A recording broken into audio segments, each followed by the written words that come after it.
嗨，大家好，我是上官。日常帮大家调车的时候呢，其实都是需要我们去在静态状态下去按一按车头、按一按车尾，以及前后一起按车，来整体去感受手感的时候，都需要按的这个动作，就像这样，或者呢按后边，像这样，对吧？然后以及车辆整体。类似这样的动作，去帮助我们感受和判断一下当前车辆在静止状态下我们调的是否 OK。但是呢，会有一些小问题。最主要的问题是在我们去按的这个过程中啊，其实会有很多错误的动作，导致我们的判断失误。今天这个视频是教大家在静态调车的时候，我们如何正确的去按压车头、按压车尾以及整体重心，来帮助我们获得一个尽量准确的判断。好，我们先说一下这个车应该怎么放。那很多朋友呢会拿说，OK， 我这个车不太好弄，或者我不会去扶车，那我去用起车架把这个车支起来。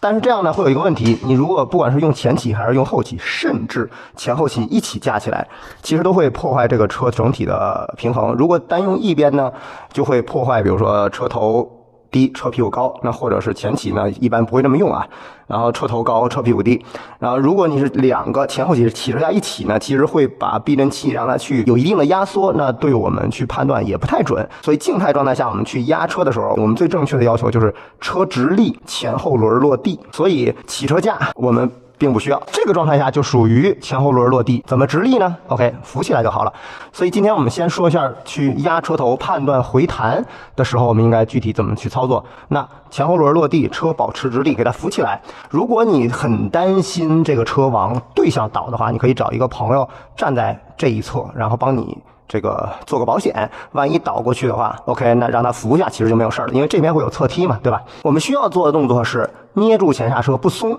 在我压下去和放松的时候，这个前刹都不松。然后，如果你的这个测试的地面啊是比较滑的，比如说是那种大理石瓷砖的地面比较滑，那这里建议呢，可能可以推到一个比如路边啊，或者是一些比较摩擦力大的地面上去弄，因为这样它那个特别滑的地面，其实对你压车也会有一点点影响。捏住刹车，手只负责压，然后回来以后尽量放松。我先做一个正确的啊。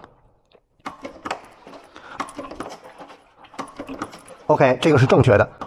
看，手指负责往下压，然后回来之后尽量放松，我们就可以明显的感受到车辆的晃动。我们现在调的是回弹，那如果你的回弹是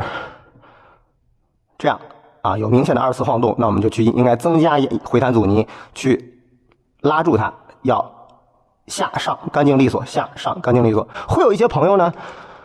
它会有连续压，其实我们需要感受的是车给我们的反馈，也就是车回来的时候，前避震回弹的时候这个反馈力量，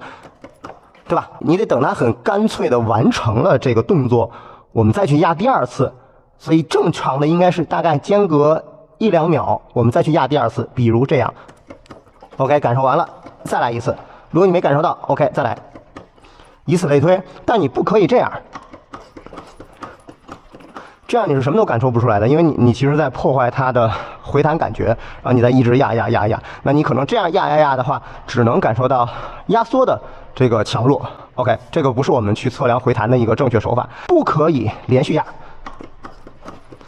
这样感受不到回弹。这里我们不能坐在车上压，因为有些朋友可能会觉得车容易倒啊之类的，他想这么压着，我骑在车上会比较稳，对吧？然后去压。这样呢，其实会有一个弊端，就是你的身体多多少少会跟车有一些接触，然后你的身体可能会吸收一部分车辆的震动，导致我的这个判断是不准的。OK， 这是前面。